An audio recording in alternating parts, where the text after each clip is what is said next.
Para la mayoría de nosotros es invisible, pero estamos ante una oleada delictiva sin precedentes en la historia de la humanidad. Se da en todas partes, países y continentes, y afecta prácticamente a todo. Los productos que compramos, los tipos de trabajo que hacemos y dónde los hacemos, la seguridad de nuestros hogares y familias. Es robar a una escala descomunal. Es el crimen del siglo, porque sería de tontos que alguien con una buena organización pensara en otra actividad delictiva. Es muy rentable y un delito que casi siempre queda impune. En los últimos 25 años la actividad se ha multiplicado por 100.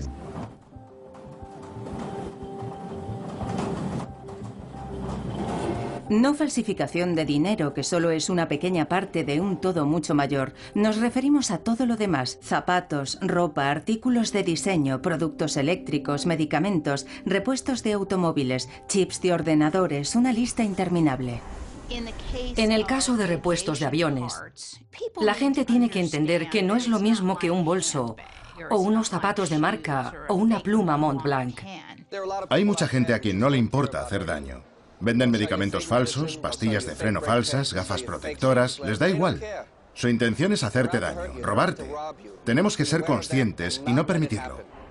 Cuando restamos importancia a las falsificaciones más corrientes, bolsos o relojes, no somos conscientes del alcance real. La gente no entiende la diferencia entre un producto falsificado, que puede ser peligroso, y el hecho de que ese producto lo traiga un delincuente y haya sido fabricado y distribuido por el mismo delincuente que trae artículos de lujo. La falsificación es una gigantesca empresa global interconectada. En los últimos 20 años, los envíos de mercancías falsificadas se han multiplicado de forma exponencial porque el mundo ha cambiado la forma de hacer negocios. Con la globalización, casi todas las barreras comerciales internacionales han desaparecido. Las mercancías van de un lugar a otro del mundo, compradas y vendidas por personas que ni siquiera se conocen. Es un cambio radical en la economía, el comercio y la política. Todo parte de un mundo que hemos creado para nosotros. Todo parte de una cultura de falsificaciones.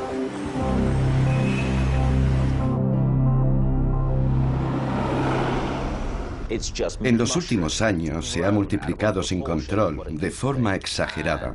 Es una versión del capitalismo que da miedo y que pone de manifiesto cómo podemos perder el control de una situación sin darnos cuenta. El periodista británico Tim Phillips ha escrito un libro sobre falsificaciones, sobre cómo, a pesar de saber que moralmente no está bien, las seguimos comprando. Existe un concepto según el cual somos capaces de mantener a la vez dos opiniones totalmente distintas sobre algo. Se llama polifasia cognitiva, un término muy sofisticado. Así nos parece mal que se robe o estafe a la gente, pero al mismo tiempo queremos el producto de esas actividades y entonces ya no nos parece tan mal. Por lo visto, millones de personas piensan lo mismo. Los productos falsificados representan una décima parte de la economía mundial, unos 700.000 millones de dólares al año. ¿Se le puede poner fin? Es muy difícil. Un abogado que se pasa la vida persiguiendo falsificadores me comentó que el problema de la falsificación es como el juego de darle al topo con un mazo. En cuanto le das a uno, otros 2 o 3 sacan la cabeza por otro agujero. El problema que tenemos es que el negocio de la falsificación es de tal magnitud y está tan fuera de control que hay muchos topos y muy poca gente dándoles con el mazo. Todd Gilmore es uno de los que da con el mazo. Inspector de la Real Policía Montada de Canadá, dirige la lucha contra las falsificaciones en la ciudad más grande del país. Cialis y Viagra. Hemos incautado más de 100.000 pastillas, fabricadas obviando las normas de salud y seguridad. No tenemos ni idea de sus ingredientes. Pilas falsificadas se usan en juguetes para niños y en todo tipo de aparatos. Hemos tenido casos en que las pilas han explotado. Los embalajes no llevan etiquetado bilingüe. En esta pasta de dientes se han encontrado incluso trazas de contaminantes. Una pistola Glock está hecha de plástico, pero es idéntica a una de verdad. Proveedores internacionales, grandes redes de distribución, lavado de dinero. Las investigaciones demuestran claramente que la importación y venta de falsificaciones es una actividad delictiva muy organizada. Esta actividad delictiva tiene lugar a plena luz del día, en mercados callejeros, en tiendas y centros comerciales. El abogado canadiense Lorne Lipkus lo ha visto todo. Hace 20 y tantos años, cuando empecé a trabajar en casos de falsificación, eran camisetas en mercados callejeros. 4 camisetas, $10, nada más. Nadie hacía daño a nadie. Pero de repente, 20, 25 años después, estamos hablando de mafias organizadas, de explotación laboral, de trabajo infantil, de personas que gastan millones de dólares en llevar productos falsificados a países como Canadá y en hacer creer a la gente que son auténticos. Con un investigador que lleva una cámara oculta, Lipkus va a comprar falsificaciones en el centro comercial asiático cubierto más grande de Canadá. Ya lo ha hecho muchas veces en nombre de clientes cuyos productos se falsifican. Primera parada, un cargador para el iPhone. ¿Tiene el del iPad? No. Porque así puedo cargar los dos. Con ese también. ¿Sirve para cargar el iPad? Es un poco más lento, pero nada más. ¿En serio? ¿Este es el de Apple? Sí.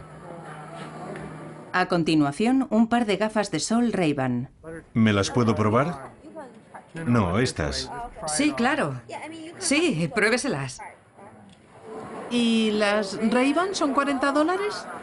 ¿Son de verdad o imitación? De imitación. ¿Y las auténticas? Las auténticas son más de $200. Un posible problema es que las Ray-Ban auténticas ofrecen protección para rayos ultravioleta y las de imitación puede que no. Curiosamente, aunque la vendedora no tenga ningún reparo en vender gafas de sol falsificadas, sí le preocupa el dinero falsificado. ¿Es bueno? Sí, claro. Las autoridades aduaneras canadienses permiten la entrada de productos falsificados en el mercado a sabiendas de que son falsificaciones, porque no tienen el mandato ni los recursos para hacer frente a esa actividad. Incluso algo tan inocente como un juguete infantil puede ser cuestionable. Lipkus ha visto juguetes de Angry Birds como este rellenos de materiales que pueden ser peligrosos. ¿Venden muchos de estos? Sí.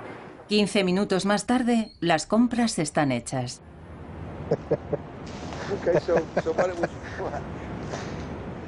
No dice Apple Japón, APPLE. Dice Apple Japón, APOLE. Además, para precaución, pone Precaucic N en lugar de ion. Es una errata. Sin embargo, el vendedor me ha dicho que era de Apple. Evidentemente no es cierto. Copian el embalaje, copian el etiquetado, los nombres, producen facturas falsas. Todo parece legal, pero todo es falso.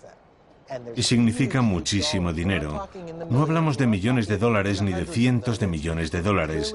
Hablamos claramente de miles de millones de dólares. Y son prácticamente todos los productos que se fabrican para el mercado legal. Si es popular, se falsifica. En Canadá hay una prenda de vestir tan famosa que se ha convertido en un icono nacional, los anoraks de Canada Goose. Para muchos jóvenes canadienses, un anorak de Canada Goose es un símbolo de estatus, la prenda de moda por excelencia. Pero en lugares donde hace mucho frío, un anorak de Canada Goose es prácticamente obligatorio, un elemento de seguridad imprescindible. Las prendas son fabricadas en esta factoría de Toronto por trabajadores canadienses con sueldos mucho más altos que sus homólogos asiáticos. El resultado, seria competencia. Las falsificaciones se han convertido en un gran problema para Canada Goose. No somos diferentes a Louis Vuitton o Rolex. Ganas en popularidad y te conviertes en blanco de los falsificadores. Esto es una falsificación de anorak Canada Goose. Y le diré en qué se nota. En primer lugar, se nota en la piel. Esto no es piel de coyote. Lo más probable es que sea piel de perro o de gato, que no te protege del frío y sabe Dios cómo lo capturaron. En lo siguiente que me fijo es en el logotipo. Esto está muy mal cosido. Las costuras son pésimas. Las hojas de arce parecen más bien patas de pollo. No se parece en nada a nuestro logo, aunque de lejos puede dar el pego. En el interior del anorak ya hay pistas más claras. Esto se supone que es una hoja de arce y el nombre de nuestra página web está mal. En Internet es fácil encontrar anoraks de Canada Goose falsificados, a la mitad de precio del artículo original. Las páginas web parecen auténticas y canadienses, pero no lo son. En general, las chaquetas a precios reducidos se hacen en China, y el relleno que llevan dentro puede llegar a ser incluso peligroso. En el relleno de un anorak falsificado puede haber desde partes de aves, que pueden ser picos, patas, plumas, quién sabe, a incluso heces, moho y bacterias, lo que supone un riesgo para la salud. Al principio teníamos una persona en nómina que se dedicaba a buscar ventas por Internet y páginas web falsas para obligarlos legalmente a cerrar. Hoy contamos con un equipo global de personas que nos ayudan a controlar el problema. Cuando vas a lugares donde se suministran muchos productos falsificados, no ves ningún tipo de duda moral. No se plantean ninguna cuestión ética.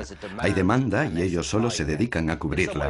Es lo que hemos hecho a través de la globalización y de exportar el capitalismo a todo el mundo, sin exportar las limitaciones que hacen del capitalismo una fuerza positiva.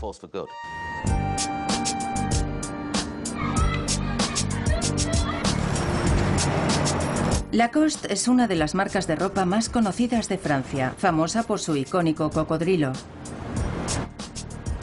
Philippe Lacoste, miembro de la familia, está en el consejo de administración de uno de los museos más singulares de París, el Museo de la Falsificación. Aquí está una de las mejores colecciones del mundo de productos falsificados. El objetivo del museo es educar al público sobre la perfidia de los productos de imitación. Su variedad es ciertamente impresionante. Alimentos, materiales de construcción, recambios de automóviles, juguetes, utensilios de cocina, preservativos, incluso falsificaciones del famoso logotipo de Lacoste. También hay una parte histórica. Antes de usar las botellas para guardar bebidas alcohólicas, los romanos utilizaban unas vasijas de cerámica llamadas ánforas. Hace 2000 años también suponían un negocio a los comerciantes sin escrúpulos. Hay un tapón verdadero y otro falso. Alguien producía vino y quería garantizar a sus clientes que fabricaba el mismo vino que este productor. La falsificación es para algunos la segunda profesión más antigua del mundo. Es un chiste que hacen los abogados de propiedad intelectual. Existe desde hace miles de años. En el siglo XVI, Carlos V ordenaba cortar las manos a los que fabricaban tapices falsificados. No es que los tapices falsificados fueran un gran problema, pero Carlos IX de Francia instauró la pena de muerte. A lo largo de los siglos se ha condenado a muchos falsificadores por su actividad delictiva, y todo eso se aceleró en el siglo XIX. Louis Vuitton fabricaba unas maletas que empezaron a copiar. Para evitarlo, creó un diseño particular con la intención de proteger su producto. Así inventó las marcas, y con ellas el negocio de la falsificación. Hay gente a quien le encanta comprar un bolso de diseño a precio de ganga, pero ¿qué pasa con las falsificaciones con las que no habíamos contado? Estos son recambios de automóviles, pastillas de freno. Este es el producto falsificado y este es el auténtico. Como vemos, es prácticamente imposible notar las diferencias. Hay algunas, pero si no eres un experto en frenos, alguien que se pasa todo el día trabajando en un taller, no te das cuenta. Si conduces a 130 km por hora con esta pieza falsificada, necesitas unos 40 metros más para detener el coche que con las pastillas originales. 40 metros a 130 km por hora puede significar la diferencia entre la vida y la muerte. Las pastillas de freno auténticas están hechas de cerámica y metales. Las falsificaciones también, pero hemos encontrado algunas con hierba seca y serrín. Los repuestos de coche falsificados son un ejemplo de nuestra dualidad de pensamiento. Las falsificaciones nos gustan si creemos que nos llevamos una ganga. Nos gusta ser expertos. Por cómo se mueve el minutero, no es un Rolex auténtico. Nadie sabe en qué se diferencia una pastilla de freno auténtica de una falsa, y tampoco la elegimos nosotros. En el taller no nos las enseñan antes de ponerla. No tenemos ninguna responsabilidad, pero cuando nos enteramos nos quedamos horrorizados y nos preguntamos cómo alguien puede hacer eso.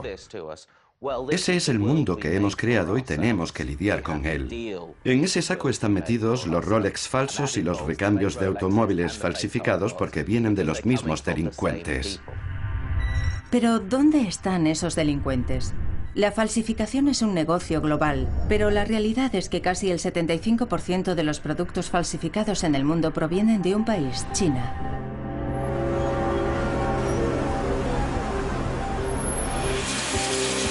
China es la mayor potencia manufacturera del mundo. Son capaces de crear, adaptar o copiar todo lo que nos podamos imaginar.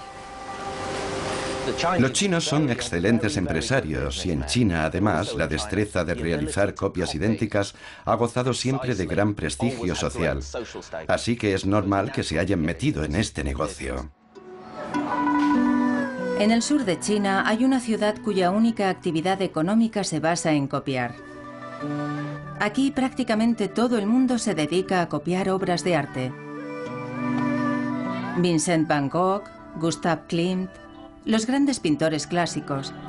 Aquí cualquier cosa puede ser fielmente reproducida por un precio medio de unos $50.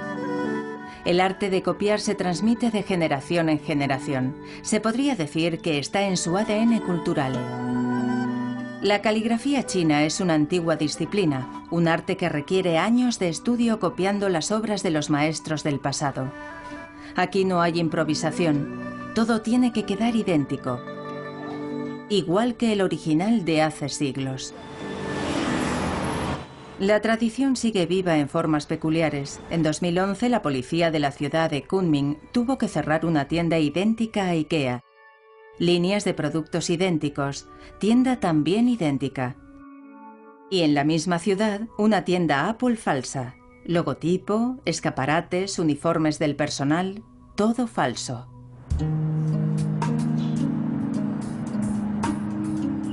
La demanda de bienes de consumo al estilo occidental en China es espectacular.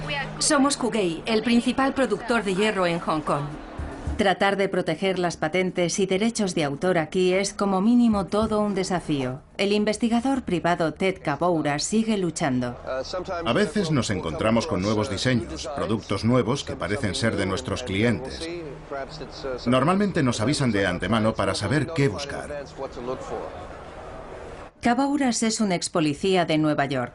Ahora vive en Hong Kong y dirige una empresa de seguridad especializada en el robo de propiedad intelectual y productos falsificados. Algunos no os habéis registrado, debéis hacerlo. Cuenta con un equipo de agentes encubiertos. Su oficina está llena de accesorios y disfraces, herramientas del oficio. Cambio de aspecto y de identidad muy a menudo. Estos son mis dientes de Europa del Este, que funcionan bastante bien.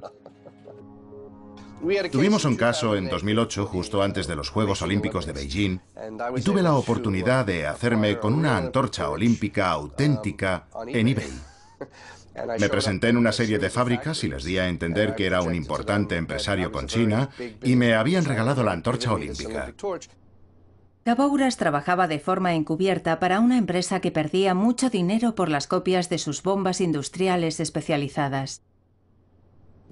Esta es una foto enseñándoles la antorcha auténtica y posando, lo que me abrió la puerta para posar con esa antorcha pequeña. Detrás, entre los dos, hay un molde de madera con el nombre de nuestro cliente. Solo con esa prueba la policía entró y los detuvo. Le enseñaré un sistema de cámara oculta integrada en un portapapeles. Así, a veces, cuando hablamos con alguien, lo podemos grabar. Esto es una grabación de la investigación de una fábrica en el sur de China. Existían sospechas de que estas instalaciones de alta tecnología fabricaban circuitos impresos para móviles falsificados. Las imágenes grabadas por Kabouras sirvieron como prueba para las posteriores acciones legales. Algunos son interruptores, otros chips, almohadas, diseños patentados. La variedad de productos es impresionante, desde asientos de inodoro a productos comestibles. Los casos y productos que investigamos son todo lo que hay en el mundo. En los últimos 20 o 25 años, China ha sacado de la pobreza a más personas que ningún otro país antes, lo que es un gran logro. Por otro lado, lo ha hecho falsificando a costa de muchas empresas del mundo desarrollado. Empresas de países desarrollados como Chanel, Gucci y Rolex. Si lo que queremos son imitaciones de artículos de lujo, Cabouras nos lleva de nuevo de compras, otra vez con una cámara oculta. Aquí se pueden comprar copias de prácticamente todo, a un precio increíble. Sí, claro, ¿qué tiene? ¿Quiere un Rolex? Quiero un Rolex de imitación como este. Las imitaciones van y vienen en grandes cantidades. Relojes, artículos de cuero, billeteros, bolsos, Louis Vuitton, Montblanc, imitaciones exactas de cualquier marca imaginable.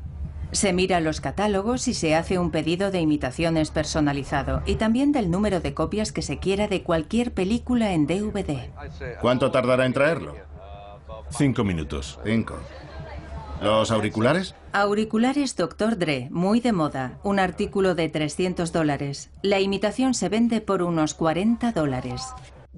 Tenemos la ridícula idea de que China está controlada por una persona que ordena lo que hay que hacer y lo que no.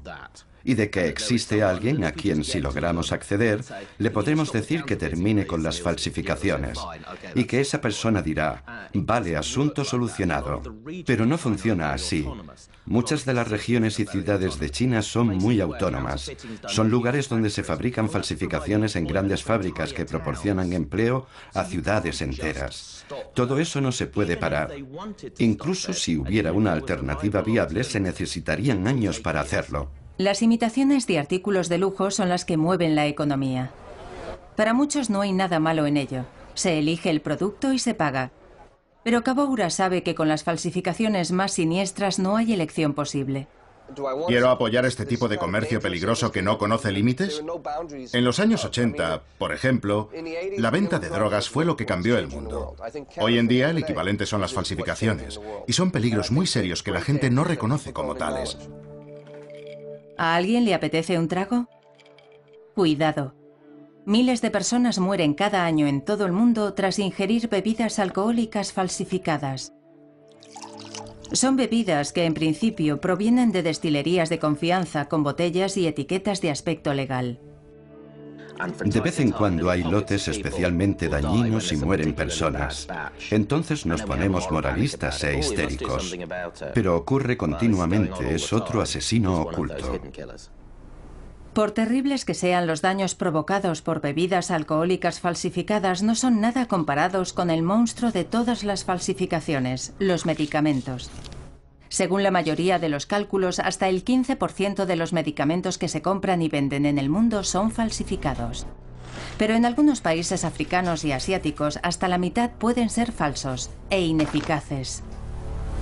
A nivel mundial, los casos son estremecedores. En Panamá, en 2006, murieron más de 350 personas, entre ellas niños, por culpa de un jarabe para la tos falsificado. En 2012, en Pakistán, más de 100 personas murieron por tomar medicamentos cardiovasculares falsificados. En China se calcula que cada año mueren 300.000 personas a causa de medicamentos falsificados. El negocio de las medicinas falsas es enorme y no deja de crecer. Es gigantesco y no hemos sido capaces de hacer gran cosa para evitarlo. Cada año mata a miles de personas en todo el mundo y lo sabemos con toda certeza. Es un escándalo que está muy lejos de tener una solución.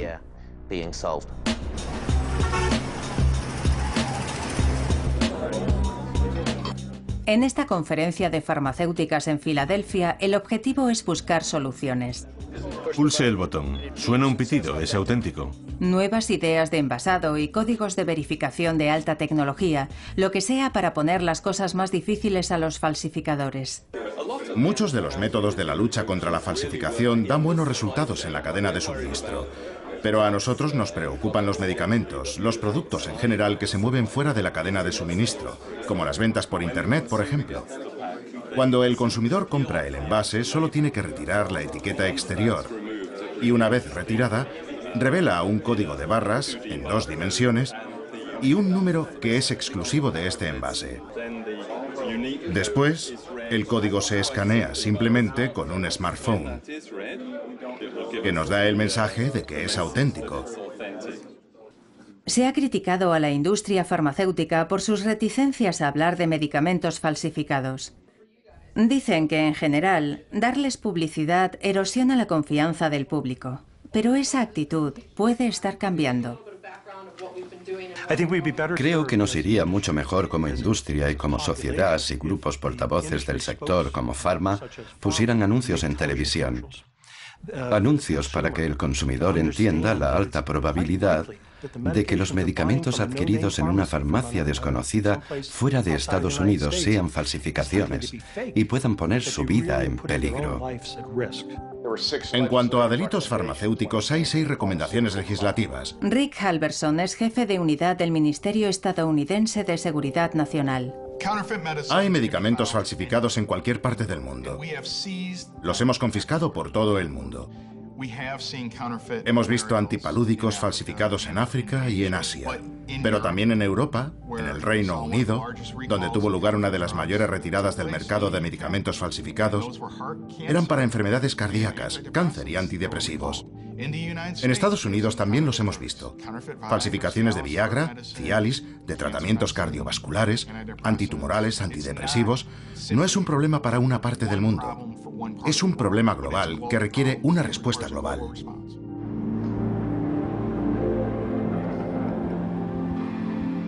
Aquí, en la sede de la Organización Mundial de la Salud, se enfrentan a uno de los mayores problemas de salud de nuestro tiempo.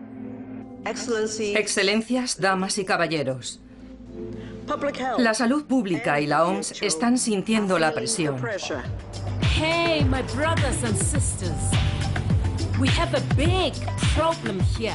Este vídeo, realizado por la Interpol, cuenta con algunas estrellas de la escena musical africana y forma parte de una importante campaña de sensibilización pública.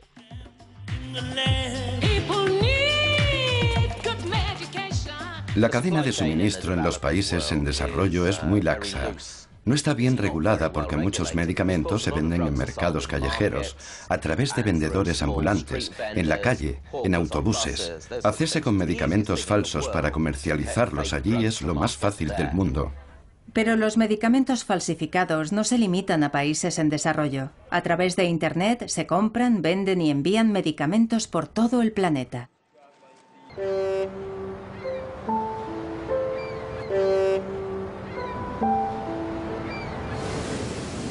Glenda Billerbeck es una estadounidense de visita en la costa oeste de Canadá, donde vivía su mejor amiga. Para Glenda es un lugar cargado de recuerdos. Marcia era la mejor persona del mundo. Era simpática, cariñosa, generosa, amable. Hacía lo que fuera por ayudar. Le gustaba el aire libre. Lugares como este. Le encantaba viajar. Le encantaba hacer cosas que le enriquecieran. Vivía aquí. Pasé con ella la Navidad de 2006. Lo pasamos de maravilla. Preparé la cena, vimos fútbol americano y disfrutamos de nuestro tiempo juntas. El día de San Esteban, Marcia dejó a Glenda en el aeropuerto y las dos amigas se despidieron. Al día siguiente, de vuelta en Iowa, Glenda recibió una llamada telefónica de Canadá, pero no era Marcia. Sonó el teléfono y lo cogí. Era Judy, la vecina de Marcia. ¿Qué pasa?, le pregunté. Me dijo que tenía que darme una mala noticia, que el día anterior había encontrado a Marcia sin vida, que estaba en su cama hecha un ovillo. No sabían qué había pasado. Estas fotos fueron realizadas por la oficina del forense. Marcia Bergeron había muerto a los 58 años y no se sabía por qué. Una pista. En la mesita de noche había medicamentos que más tarde se descubrió que Marcia había comprado por Internet. Encargaba muchas cosas por Internet. La lavadora y la secadora, los muebles. Vivía en una isla. Era más fácil pedir y que te lo mandaran a casa. Más fácil, pero mucho más peligroso. Ella es Barbara McClintock. Trabaja con el servicio forense local. En su mundo, el caso Bergeron se convirtió en un misterio por resolver. Unos días después, cuando el patólogo fue a hacer la autopsia, se encontró con que desde su llegada al hospital y durante su estancia en el depósito de cadáveres, el color de piel de Marcia había cambiado drásticamente. La mejor descripción que pudimos dar fue que su piel había tomado un extraño color morado verdoso. Un color muy raro que el patólogo no había visto nunca. Pasaba algo. Era algo muy extraño. Los investigadores enseguida se centraron en los medicamentos que había tomado Marcia, analgésicos y pastillas para dormir. De hecho, guardamos muestras de todas las pastillas, simplemente porque era un caso muy interesante. Son tabletas blancas que no llevan impresa ninguna cantidad, ingredientes, nombre de fabricante, nada. Había 3 medicamentos distintos. Nadie sabe el tiempo que llevaba tomándolos, pero todos estaban contaminados con ingredientes que en dosis lo suficientemente altas pueden matar. Por ejemplo, llevaban mucho estroncio. El estroncio es un elemento radiactivo al que no debe exponerse nadie. Y cromo, manganeso, cobalto, galio, arsénico, selenio, molibdeno. Y la lista sigue, y casi todos en cantidades muy superiores a lo recomendable. Y algunos especialmente tóxicos: aluminio, estroncio y uranio. El equipo de investigación determinó que Marcia los había comprado en una página web llamada Pharma Express, una de las cientos de páginas de venta de medicamentos. Muchas veces parecen páginas canadienses muy interesantes, porque en general las farmacias canadienses tienen muy buena reputación.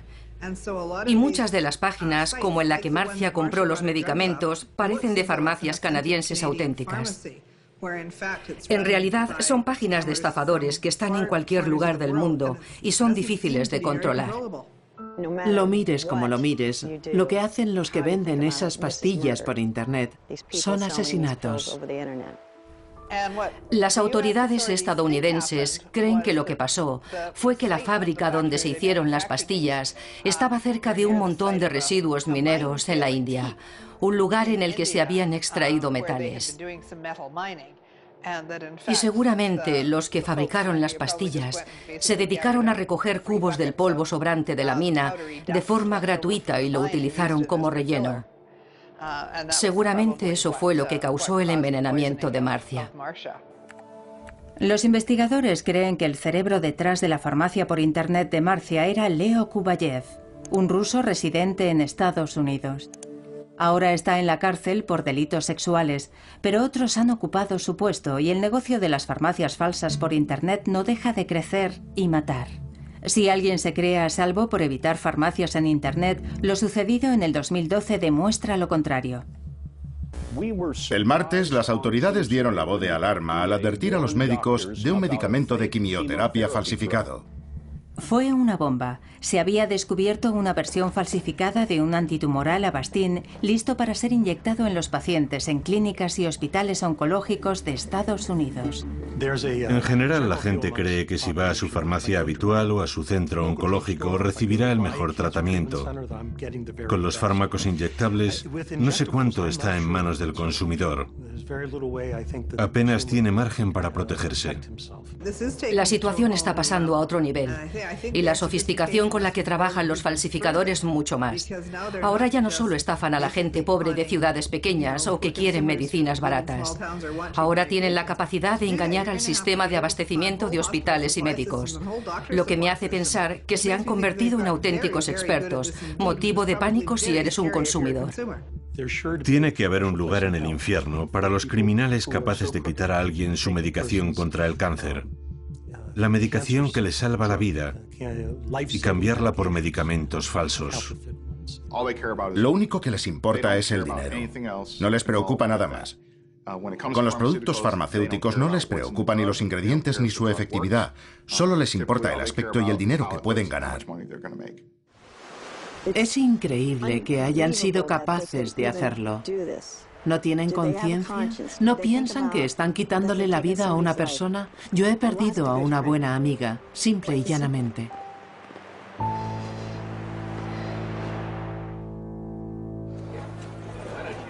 Un lugar en donde, por supuesto, no queremos encontrar falsificaciones es en un avión. Pero por improbable que parezca, los aviones son desde hace décadas una fuente de negocio para los falsificadores. El único motivo es dinero. Cuando compras una pieza no original o falsificada, lo haces para ahorrar. Mary Schiavo era la inspectora general del Ministerio Estadounidense de Transporte. En la década de los 90, Schiavo tuvo que enfrentarse con la Autoridad Federal de Aviación en Washington. La autoridad federal ha tenido un comportamiento extraño. Soy abogada desde hace 15 años y fiscal de aviación desde hace 12 y nunca he visto nada igual. En la investigación de piezas de recambio falsificadas encontramos mucha resistencia. El sector no quería que se investigara y la administración norteamericana tampoco.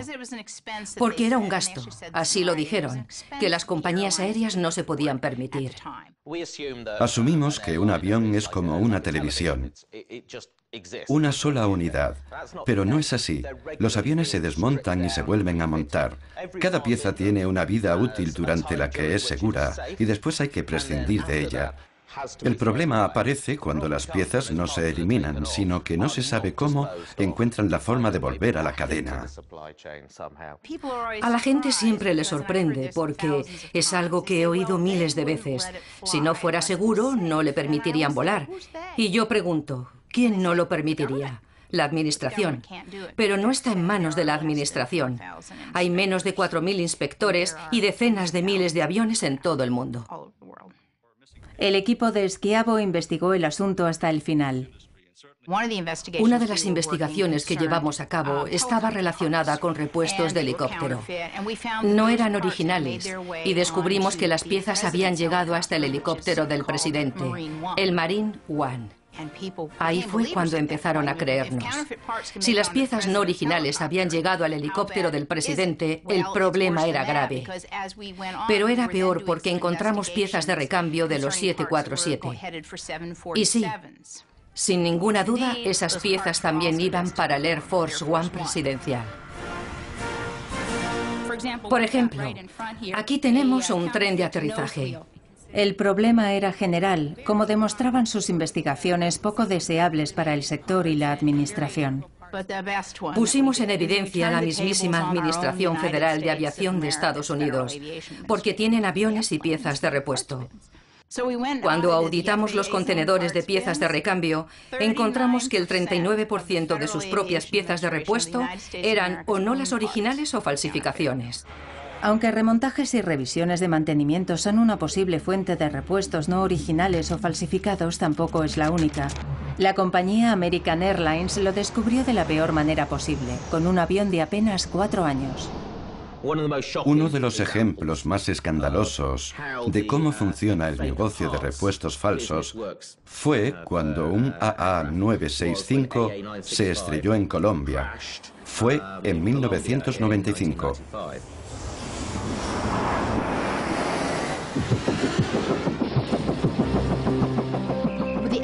Lo ocurrido fue un desafortunado hito en la historia de piezas falsificadas.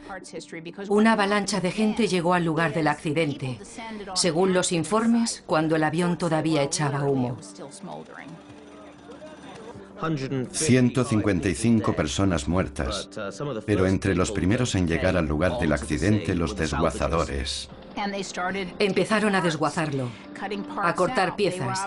Está claro que eran tan listos como para darse cuenta de que en el mercado de repuestos eran piezas muy caras y valiosas.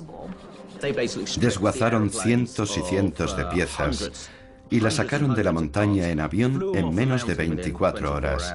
Piezas que no se han vuelto a ver. Las partes desguazadas se pusieron a la venta en el mercado de segunda mano. Con un fax te convertías en intermediario de repuestos y los podías vender en cualquier parte del mundo. Ahora con Internet sería mucho más fácil. Las piezas salieron a la venta en semanas. Se descubrió que se habían comprado y vendido a través de Miami, el centro de este tipo de negocios en la región. Por eso tenemos que pensar que después se montaron en aviones comerciales. Eran piezas de esos mismos aviones. No sabemos a dónde fueron a parar, pero robaron partes de un avión de pasajeros que se estrelló y las montaron en otros aviones en los que podríamos haber volado. Incluso American Airlines advirtió de lo ocurrido. Una aerolínea que admitió que sí, que había repuestos no originales y que eran suyos. Quizá el caso más tristemente famoso de piezas no originales en el sector del transporte aéreo es el ocurrido en el año 2000, que coincidió con el principio del fin de los vuelos supersónicos de pasajeros. El Concorde es el ejemplo de cómo una pieza no original puede provocar una terrible tragedia y la pérdida de muchas vidas. 25 de julio de 2000. 100 pasajeros llegan para embarcar en el vuelo 4950 de Air France, de París a Nueva York. Son sobre todo alemanes cuyo destino es un crucero al otro lado del Atlántico. Han pagado para entrar en la lista de pasajeros de élite de la aviación internacional y tienen la suerte de realizar viajes supersónicos. En 25 años de servicio, el Concorde nunca ha tenido un accidente grave, pero sí un problema recurrente con los neumáticos del tren de aterrizaje durante el despegue. Ese día, en la cabina, todo parece rutinario y los pasajeros se acomodan en sus asientos. Pero en la pista, en pleno despegue, ocurre la catástrofe. El Concorde pasa sobre un objeto tirado en el asfalto. Un neumático estalla y lanza caucho a una de las alas donde están los depósitos de combustible. Hay un momento en el que ya no puedes parar, y se dieron cuenta de que estaban en llamas después de ese momento. Estas son imágenes de los últimos momentos del Concorde, grabadas desde la cabina de un camión que pasaba por allí. 90 segundos después de despegar, se estrellaba contra un pequeño hotel. Más de un centenar de personas perdieron la vida. Los investigadores fueron a descubrir el porqué. En el sector de las aerolíneas no hablamos de repuestos falsificados, sino de repuestos presuntamente no autorizados. Estos entran en la cadena de abastecimiento de una forma no oficial. Encontraron la pieza que rasgó el neumático. La que cortó el neumático y provocó la terrible reacción en cadena era una pieza que se había desprendido de un avión de una compañía estadounidense, un avión de Continental. Era una pequeña tira de metal. No parecía gran cosa, pero cotejando ese trozo con los restos de la rueda que quedaron en la pista, se pudo determinar que era la pieza. Esa pieza fue la que desencadenó la terrible cadena de acontecimientos. La tira de metal era un repuesto del carenado de la cubierta del motor de un DC-10. No era una pieza original. La había fabricado un mecánico de Continental Airlines, que intentó sujetarla al avión repetidas veces. Las fotos tomadas por los investigadores muestran una hilera irregular de agujeros de remache, lo que prueba los repetidos intentos de fijar una pieza no autorizada. Delito o no, ¿quién lo va a determinar? Al final, la Administración Federal de Aviación diría que no fue un acto criminal, pero una pieza falsificada provocó la catástrofe del Concorde. Hay que reconocer que la industria aérea ha hecho mucho para que volar sea mucho más seguro. Ha invertido mucho esfuerzo, ya que evidentemente tampoco les favorece que se estrelle un avión, por el motivo que sea. Y se han esforzado en garantizar la seguridad de los suministros, pero nadie se atrevería a afirmar que no circulan piezas no originales. Ahora es más difícil hacer un seguimiento de la cadena de suministro debido al cambio radical en el sector de mantenimiento de aviones. Para reducir costes, muchas compañías realizan las tareas de mantenimiento y reparación en otros países. Hemos perdido el control, y no solo nosotros. Todos los países lo han perdido. Ya no tenemos el control de todo el proceso. Ahora hay repuestos que quedan fuera de nuestra capacidad de inspección, de nuestro control de fabricación y de nuestro control de mantenimiento.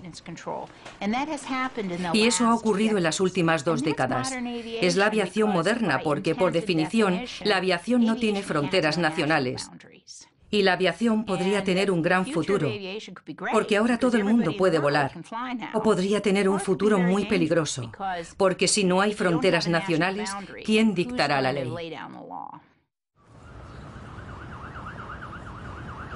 El problema de los componentes electrónicos falsificados en la cadena de suministros de defensa es más grave de lo que la gente cree. En 2012, tras una investigación de un año, el Comité de Armamento del Senado en Washington dejó caer una bomba política. Según su informe, la cadena de abastecimiento militar de Estados Unidos estaba plagado de piezas no originales. Descubrieron 1.800 casos con más de 1 millón de piezas no originales. Hemos visto ejemplo tras ejemplo de sistemas de armas con piezas no originales. Los ejemplos eran escandalosos. Sofisticados aviones de combate, misiles Hellfire, aviones de transporte, incluso aviones secretos de vigilancia no tripulados. Todos llevaban piezas no originales. El problema empezó a mediados de los 90, cuando el Pentágono buscó la forma de reducir costes. En lugar de comprar directamente a los fabricantes, el ejército empezó a tratar con intermediarios particulares de compraventa de recambios, entre ellos proveedores de chips para ordenador. Lo malo de los chips no originales es que no hay forma de saber la vida útil que les queda hasta que fallan. Algo que no tranquiliza antes de entrar en combate. A Estados Unidos llegan continuamente chips no originales, como este caso real en Houston, Texas. 2 personas, padre e hijo, compraban chips usados en eBay a $25 cada uno. Su objetivo era coger esos chips, ponerlos en envases falsificados y venderlos al ejército de Estados Unidos por $625 cada uno. Y lo hacían para un pedido de equipamiento militar destinado a las radios de campo que utilizan los marines cuando luchan en Irak. En algunos casos, las recientes investigaciones del Senado condujeron de nuevo a Shenzhen, la ciudad del sur de China donde el mundo entero acude a comprar componentes electrónicos baratos. En el centro de la ciudad se multiplican los centros comerciales. Aquí tenemos varias plantas de comercios y tiendas de chips. El detective privado Ted Cabouras ha venido varias veces a controlar este centro comercial que rebosa de todo tipo de componentes electrónicos nuevos y usados. Para quien busque semiconductores, este es el lugar perfecto, con 3.000 tiendas individuales. Uno enseña a Cabouras lo que sin duda parecen chips nuevos. A menos que se sea un experto, es difícil distinguir un chip nuevo de uno de segunda mano o reciclado. Y en China no faltan piezas recicladas. Lo que está pasando es que los residuos electrónicos que se envían desde Estados Unidos y el resto del mundo, principalmente a China, se desmontan a mano, se lavan en ríos contaminados, se secan en las aceras, se lijan para eliminar la numeración y otros códigos de identificación de calidad y rendimiento.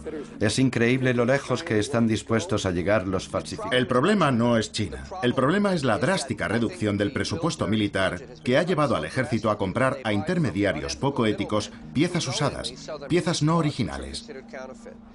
El problema tampoco es la ética china, es la falta de presupuesto en Estados Unidos. A los políticos debería darles vergüenza querer desviar las críticas a sus recortes culpando a China. Incluyendo la amenaza que los componentes electrónicos no originales suponen para la seguridad. El gobierno está aprobando leyes para que la cadena de abastecimiento militar sea más segura. Pero la mayoría de los países, entre ellos Canadá, adoptan la postura oficial de que sus fuerzas armadas no tienen problemas con piezas no originales ni falsificaciones. Pero los problemas siguen.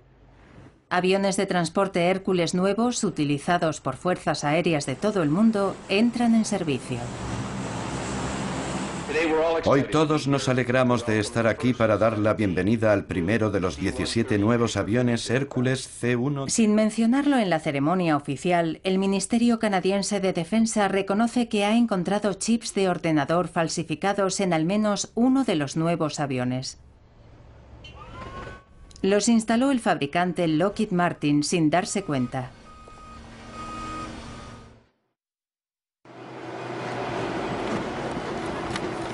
Todd Gilmore, inspector de policía de Canadá, está terminando su jornada en la planta trituradora. Quien compra productos falsificados alimenta la actividad delictiva organizada, pone a su familia en peligro y daña negocios canadienses legales. ¿Permitiría a los delincuentes meter falsificaciones en su casa? Así que, ¿por qué les ayuda a hacer esto? Todos los meses en esta parte del país se incauta y destruye una pequeña fortuna en falsificaciones. Una gota en el océano comparado con lo que se consigue colar. Cientos de miles de dólares triturados, empacados y enviados al vertedero. El perfil psicológico de la gente que compra falsificaciones no está bien estudiado. Hay a quien le gusta comprar un bolso de imitación y pensar que acaba de estafar a una empresa de artículos de lujo porque tiene el mismo bolso con el mismo logotipo. Pero ¿a quién engaña? Solo a sí mismo. Y no creo que sea muy inteligente.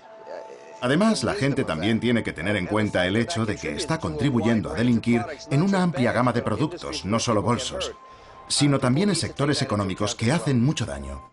Pero en los casos más graves, ¿cómo podemos tenerlo en cuenta? No se nos da elección. Mary Schiavo cree que los propios falsificadores necesitan una buena dosis de realidad. Tienen que escuchar a las familias de las víctimas, porque la gente se olvida de ellas y son para las que trabajo ahora. Nunca se recuperan, nunca vuelven a ser lo mismo. Su vida se ha ido. Y por unos dólares que alguien ganó ilegalmente, han destruido las vidas de un sinfín de personas. Y lo que las familias preguntan una y otra vez es cómo se ha podido permitir algo así. Pero no se les puede dar una buena respuesta. La única respuesta es por dinero. La situación no cambiará hasta que no cambien los consumidores. Mientras la demanda de los consumidores siga alimentando las falsificaciones, estas no desaparecerán. Tenemos que madurar y asumir la responsabilidad de lo que compramos y lo que consumimos.